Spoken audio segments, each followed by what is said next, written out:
PM म्हणून येत होता हे सगळं माहिती आहे सगळ्याला. आता माझे ते लक्षात आलं आता कनाय हॉटेलला आलेला हेवचे हे सगळं माहिती आहे आम्हाला. कनाय हॉटेलला सगळ्या रेकॉर्डिंग बी आहेत त्याच्या शूटिंग याला. प्रश्न असा आहे की त्यांनी जो दावा केलेला आहे तुमच्या सगळ्या कृतीमध्ये ते सहभागी आहेत, आंदोलनामध्ये सुरुवातीपासून आहेत, ते दादा खरं आहे? दादा आतापर्यंत गोड होतो ना मग मी 6 वर्ष 6 महिने मी चांगला होतो ना. साधं उदाहरण घ्या बा मराठ्यांनी.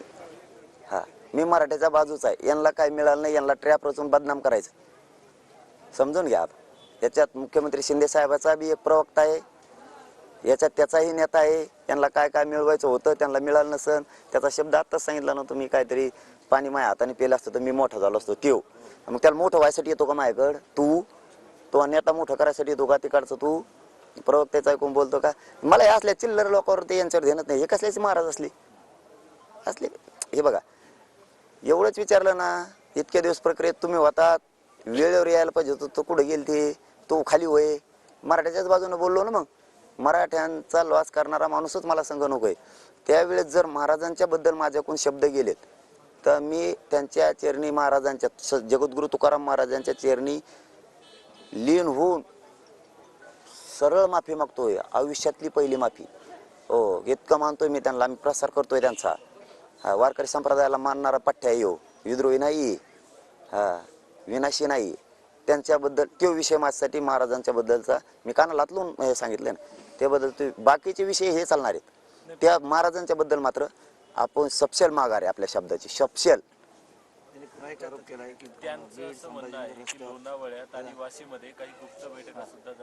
अरे मग तुम्ही पाहिजे होते ना रे, तुम्ही पाहिजे होते ना. तुम्हाला मिळवायचं आणि त्याच्यातून पुढं सांगून. आता नाही का एक शब्द नाही कळाला का? त्याच्या हाताने पाणी पिलं होतं तो मोठा झाला असताना मला त्याला मोठं होऊन देत नव्हतं. म्हणजे मला त्याला मोठं होऊन देत नव्हतं. आज ते त्या शब्दानं अर्थ करा तुम्ही. त्यांना 2-4 जणांना मोठं व्हायचं असतो त्या असं त्याच्यात अशी शक्यता आहे. तेव्हाच ते आधी येत होते. नंतर कुठं आलेत? नंतर आलेत का नाही? जुळून दिलं नसेल ना मी काहीतरी.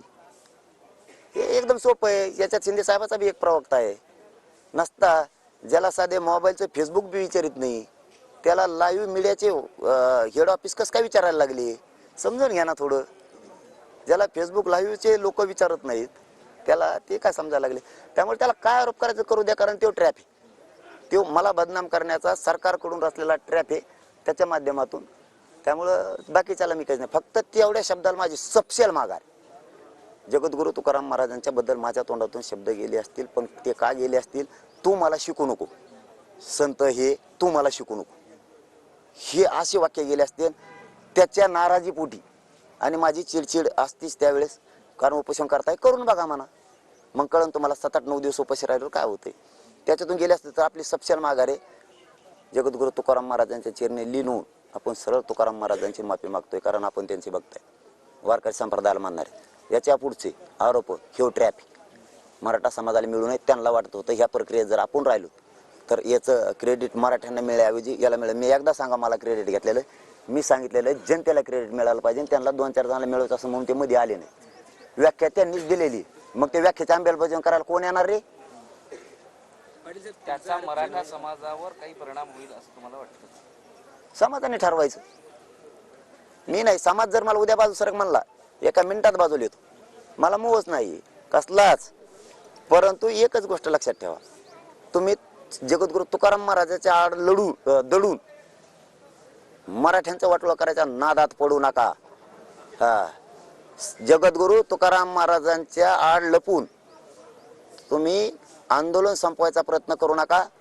तुम्हाला जे जे सरकारकडून मिळवायचं होतं ते मी मिळवून दिलं नाही म्हणून तुकाराम महाराजांच्या आड दडू नका आणि आड दडून माझ्यावर आरोप करू नका.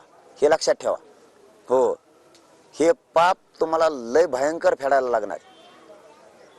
त्याच्यामुळं त्या भानगडीत या ट्रॅपच्या नादात सरकारला वाचण्यात जगद्गुरु तुकाराम महाराजांच्या बद्दलचे माझे विनाकारण तिसरे शब्द लावून महाराजांची ही बदनामी होईल, समाजाची बदनामी होईल असं करू नका. कारण त्यांना खुश करण्यासाठी आम्हाला माहिती आहे सरकारचा ट्रॅप आहे. असे 10-15 जण आहेत. मी त्याच वेळेस सांगितलं त्यातला पहिला बाहेर निघा. संधी नव्हती. त्याला पाणी पाजायचं होतं वाटतं माया त्याच्या हाताने. मला त्याला मोठं व्हायचं होतं आणि मोठं होऊन मग त्यांना त्यातून आम्ही हे केलं, आम्ही मिळविलं, आम्ही बरोबर मॅनेज करतो. मग आता आम्हाला काय असे हात पसरायचे असते मराठ्या जीवावर त्यांना. 2-3 जण आहेत त्याच्या संघ, 2-3 जण आहेत त्याच्यात, कारण ते बच्चू भाऊ संघ यायचा. मग त्यांना काहीच मिळालं नसेल याच्यात. त्याची माफी मागितली होती फोनवर म्हणून ते त्या दिवशी आले होते असं म्हणणं आहे. मी काय मग कोणाची माफी मागितली मी त्याची? त्याला बोलत सुद्धा नाही मी, तू केवढ्या कवडीची किमतीच आहे ती, बोलत सुद्धा नाही. तू काय महाराज आहे, असला महाराज असतो काय? मग ज्याच्या पुढे नाव आहे त्या महाराजाची वाक्य रचना बघ. तू काय याचा महाराज आहे, बांधावून उठला आणि महाराज झाला हाकता हाकता. तू काय याचा महाराज आहे? त्यांनी काही नावं घेतली तर वामन वाळेकर, परशुराम खुने, रवी पाटील आणि आणखी 4 जणांची असली घरं बरबाद केली. ट्रॅप कशाला म्हणते तू दादा? असं काय करता? मी तुम्हाला खवळ्याला शोधून काढणार, तुम्हाला खवळ्याला शोधून काढणार, असं काय करता? ट्रॅप कशाला म्हणतात? मग मी कसा बदनाम होईल? मग मी मराठ्यांपासून कसा तुटून? मग आणि त्यांना त्यांच्या हाताने द्यायचंय, त्यांना मराठ्यांचा काय व्हायचं असं, त्यांना मराठ्यांचं काहीतरी व्हायचंय. आता मराठी यांना हागून विचारित नाहीत, कारण यांच्या नियती ह्या असल्यात उघड्या पड्या. मग हाताने पाणी पाजत होतं त्याला, मग मी मोठा झालो असतो हे असा. आणि मग तो मोठा झाला म्हणजे तो जे नेत्या संगीत होता तो नेता मोठा झाला असता. आणि त्याच्या शिंदे साहेबाचा एक प्रवक्ता आहे. हे ट्रॅप होता प्रत्येकाच्या माग. आणि यांना विचारा ना कोण कोणाचं वाटलं करतंय. तू काय नाव घेतो, तू काय सापडी तू?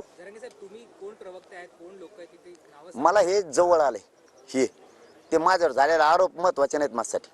हे होणारच होते, फक्त हे रॅलीच्या अगोदर 2-4 दिवस होणार होते. पाटील साहेब, तुमच्यावरचे आरोप झाले ते फार तुमच्या लेखीपर्यंत गेले. त्यांनी असं म्हटलंय की जरांगेंची मुलगी म्हणते माझ्या बापाच्या देव पाया पडेल, म्हणजे इतका बघा बरं. मुलांमध्ये सुद्धा आहे असं ते म्हणतात. तुमच्या मुलांपर्यंत त्याचे ट्रॅप मी म्हणलं तुम्हाला हे होणारच आहे. जेव्हा आता घरापर्यंत गेला, ह्यो खरंच महाराज असू शकतो का भोंदू?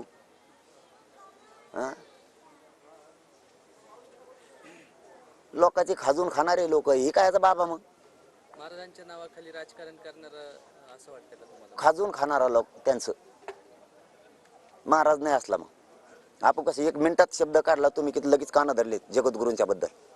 हा प्रायचित सुद्धा करीन तुकाराम महाराजांसाठी.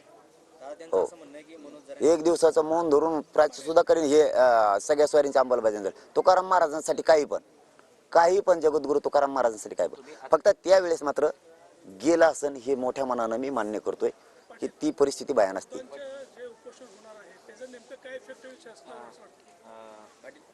आतापर्यंत तुम्ही भाषणात असं म्हणाले की या सगळ्या आंदोलनाच्या प्रक्रियेत 5.5-6 महिन्यामध्ये अनेक असे ट्रॅपवाले आले गेले,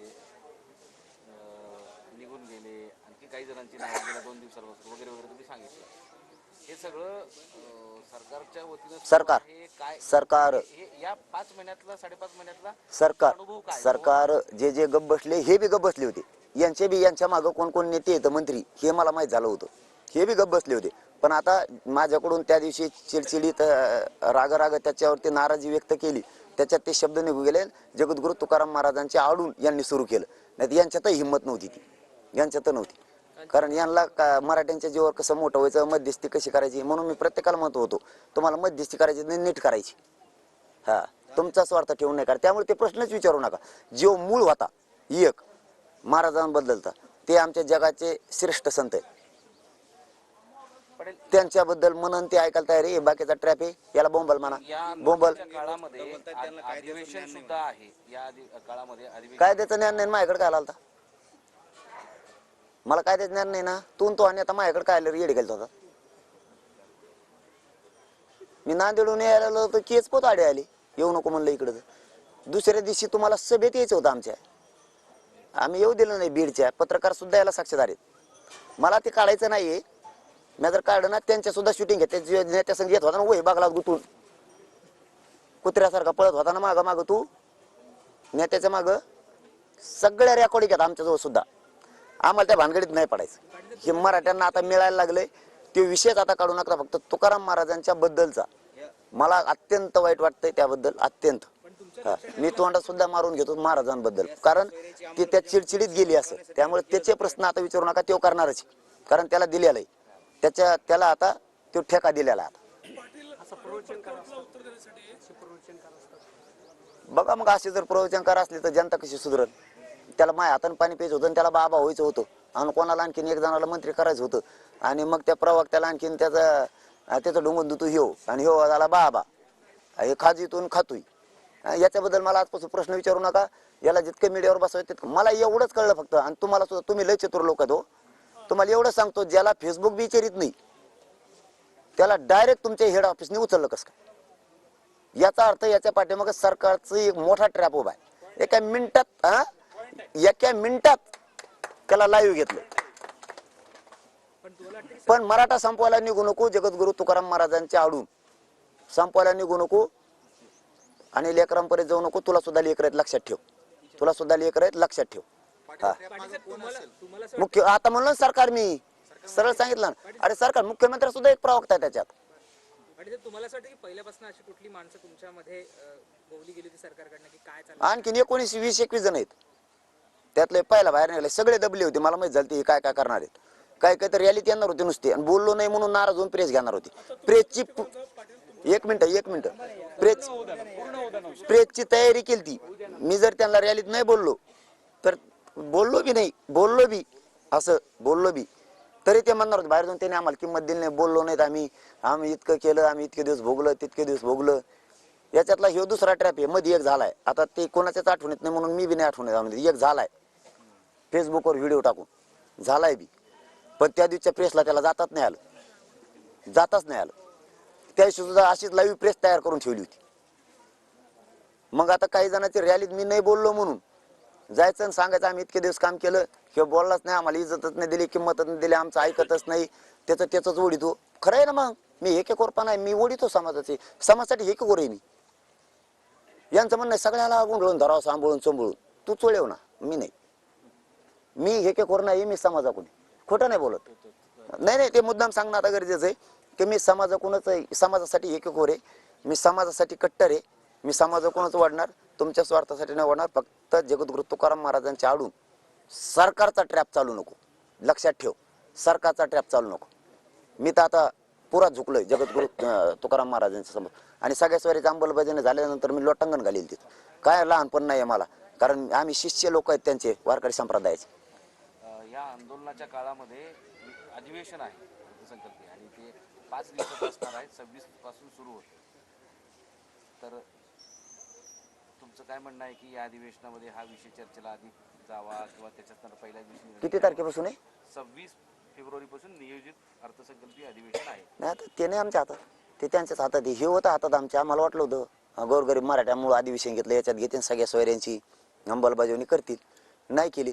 आता त्याच्यात घेतील कशावर, त्यामुळे आम्ही सुरू केलं 24 पासून आता लढायला गोरगरीब मराठ्यांनी, गोरगरिबांच्या मराठ्यांसाठी. फक्त सरकारने लक्षात ठेवा, ट्रॅप बंद करा, आणखीन जड जाईल तुम्हाला. ट्रॅप बंद करा. हे चाललेले याच्या अगोदर एक टाकलाय, तो मोडला, तो दुसरा टाकलाय, बंद करा. आणखीन 16-17 आहेत तुमचे ट्रॅप, आम्हाला माहिती आहे. तुम्ही हे बंद करा. आणखीन समाजाचा रोज जास्त सरकारवर घेऊ नका. सरकार यांना मायाजाळात अडकवते गोड बोलून, आणि आमिष दाखवते, आणि त्या आमिषाच्या पोटी तुम्ही बोलतात, पण तुमच्या एक ध्यानात नाही. खूप दिवसानंतर मराठा एक झालाय, मराठ्याला मिळालंय. मराठ्याला नुसतं भुलीत नाही मी, मराठ्याला मिळालंय सुद्धा 1.25 कोटीपर्यंत आरक्षण. हा, तुमच्यासारखं नाही. त्यामुळं त्यांचं ऐकून जातीचं वाटोळ करू नको, आणि जातीचं रोस्तुयावर सुद्धा घेऊ नको. याच्यानंतर ते कोण आहे बावलटकर, काय त्या बावलटकर बाबाला इथून पुढं मी उत्तर सुद्धा देणार नाही. तुला काय बॉम्बलायचं तर बॉम्बल, जे बॉम्बलाय ते बॉम्बल. पाटील, राज्यव्यापी आंदोलनाची धग देशात सगळीकडे जाईल असं तुम्ही बोलताना म्हणाले की देशाची नाचक्की, आपल्या राज्याची नाचक्की पण होईल, कारण वृद्ध माणसं सुद्धा अन्नत्याग आंदोलन करतायत, नातवांसाठी उपोषण करतायत वगैरे. या आंदोलनाची धग, म्हणजे अंतरवलीच्या आंदोलनाची धग राज्यभर गेल्या 5 महिन्यामध्ये पसरली होती. आता या आंदोलनाची धग ही देशभर पसरेल असं तुम्हाला म्हणतो? राज्यभर, फक्त लाल किल्ल्याजवळची संसद सुद्धा दखल घेईल असा त्याचा अर्थ. जबरदस्त दखल घेईल. एवढं मोठं आंदोलन ते राहणार आहे. आणि स्वतःच्या नातवाच्या, नातीच्या, लेकीबाळीच्या न्यायासाठी आजोबा आजी सुद्धा उठायला लागलेत. हे सरकारनं समजून घ्यावं, त्यांच्या आईबापाच्या वयात आहे, आणि ते समजून घेऊन हे पुढं काम करावं. आणि सरकारने ट्रॅप बंद करावेत, थांबवायचे सांगावेत, नसता याला वेगळं वळण लागू शकतं. याचा अर्थ असा आहे की लाल किल्ल्याच्या जवळ पंतप्रधान सुद्धा या आंदोलनाची दखल घेतील असा तुम्हाला आशावाद आहे? हो, घ्यावाच लागल. सरकारला सांगतील ते सगळ्या स्वारीची अंमलबजावणी करा. 1 तर केली 10%ची, कशाला अर्धवट दिलं? पूर्णच द्यायचं तर त्यांच्याच फायद्याचं आहे. म्हणून माता माऊली बसालेत. प्रत्येक शब्दाला सांगतो पुन्हा पुन्हा, सरकारने ट्रॅप बंद करा. याच्यापेक्षा आणखीन जड जाईल. हळूहळू एक एक माणूस पुढं घालताय तुम्ही. म्हणजे तुम्हाला हे आंदोलन जोवर सुरू आहे तोवर एक एक माणूस पुरवायचा आहे. पहिला टाकायला गेला तुम्ही फेल गेला, दुसरा टाकायला गेला तो फेल गेला, हे तिसरा आहे. आता मीडियाचं व्यासपीठ उभा करून दिले, आणखीन 16-17 राहिलेत, ही तिसरा आहे. आता लोकसभा निवडणूक काही दिवसांवर येऊन ठेपलेली आहे आणि त्याच काळात आंदोलनाची ही धग सुरू होईल. तर त्या लोकसभा निवडणुकीत याचे परिणाम दिसतील का? नाही, निवडणुकीच्या बद्दल नाही बोलत आम्ही आज सगळ्या सोयऱ्याच्या अंमलबजावणीच्या बद्दल. आणि ती अंमलबजावणी घेतल्याशिवाय थांबत नाही. पुन्हा प्रत्येक प्रश्नाच्या उत्तराला आजचे दिवस सरकारने ट्रॅप बंद करायचा, ते थांबवायचे. आणि त्याच्या मागे जे सरकारचे लोक उभा राहिलेत, प्रवक्ते, माजी मंत्री, यांनी थांबवा. तुमचं नाव घेऊ शकतो मग मी याच्यात. जितके दिवस सहन होईल तितके दिवस घेईल. हे ज्याच्या मागं बगलात गुतून पळत होता त्यांचं सुद्धा नाव घेईल. मग असं पळायचं. म्हणजे याचा अर्थ असं महाराष्ट्रातील मराठ्यांनी घ्यायचा का, की असा जर ट्रॅप लावून मराठ्यांना सरळ सांगतो, यांनी प्रश्न विचारला म्हणून मला या आंदोलनातून बाजूला काढायचं आहे, मराठ्यांना मिळून द्यायचं नाही, मराठ्यांचं वाटलं 10%वरच करायचं यांना, म्हणून हे ट्रॅप काढले. सगळीकून सगळे भिडणार आहेत आता मला बाजूला काढायसाठी. बघा, मराठ्यांना सांगतो, चॅनलच्या माध्यमात सांगतो, मला बाजूला काढायसाठी. कारण यांना इमानदार आंदोलक नकोय, पैसे फिशे पद घेऊन फुटणारा पाहिजे. मला यांना असा आरोप करून बाजूला सरकवायचंय, असे हे सगळीकून सगळे भिडविणार आहेत ते. आणि मला बदनाम करून बाजूला काढलं की यांना 10%वरच मराठ्याला गुंतवायचंय. एकदा निवडणूक झाली की ते बी खड्ड्यात जाईन आरक्षण, मराठ्यांचं पुन्हा वाटलं. कारण ह्यो विषय आता तर कायमचा संपवायला लागलोय मी सगळ्या स्वराच्या माध्यमातून. आणि ह्यो संपू द्यायचा नाही. आणि संपू द्यायचा असला तर आमचं ऐक, असं म्हणणं आहे त्यांचं. आमचं ऐक, आम्हाला घेऊन चल. आम्ही म्हणतो त्या संघ बैठक कर. आम्ही म्हणतो मुख्यमंत्र्यांचं ऐक किंवा सरकारचं ऐक, असा ट्रॅप येऊ. आणि मग मी ते म्हणते तसं नाही ऐकत. मला ही व्याख्या पाहिजे सगळ्या स्वैर्यांची. या परिस्थितीत त्यांना यात यश मिळेल का, ते मराठी ठरविणार. आणि मी जर खोटे जगद्गुरु तुकाराम महाराजांची माफी मागत असले तर ते मी भोगील, नसतं ते भोगीतील. फक्त त्यांच्या आडून चाळे नाही करायचे, मराठ्यांना बरबाद करायचे, सरकारचं ऐकून चाळे नाही करायचे. कोणाच्या मागं कोणी सगळ्याला माहिती.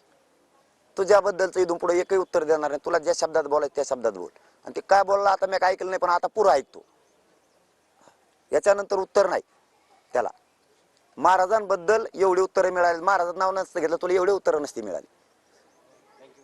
कारण मराठ्याच्या नजरेत तुला किंमतच नाही. चलो, धन्यवाद.